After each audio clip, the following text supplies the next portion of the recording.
Well, that's it. That's the whole playlist. You've gotten to the end, and that's everything I've got for you in making a beautiful inventory in GameMaker 2.3. What do you think? Did you like that? Was it awesome? Did it miss some features, or was it exactly what you were looking for? Here, I would really value your feedback. I want to hear what worked, what didn't, and how I can improve for the future. And if you want a chance to be able to vote on the projects that I work on in the future, check out my Patreon where they all get to vote on the content I create. So this series, Making an Inventory, was voted on by my patrons, and this is what they wanted to see.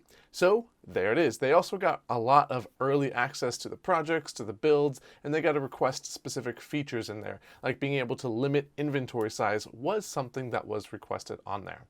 But that's what this is. I hope you enjoyed this series. I hope it was useful. Again, let me know what you thought and what I can improve on and anything else you'd like to see in the future. I can't guarantee it, but if it's a good idea, I'll add it to my list and it probably will get made eventually. Just no guarantee when. So, thanks for joining me on this journey. Thank you for your feedback and your encouragement. I really do love doing this, and I really appreciate hearing from all of you. So, as I always say, keep making, keep learning, and I'll talk to you later.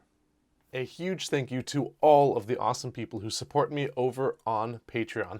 Their names are on the screen now, and every dollar pledged helps me create more awesome content. You can support me for as little as $1 a month and get access to exclusive perks like my Discord server, your name in the credits, early access to my YouTube videos and courses, and more.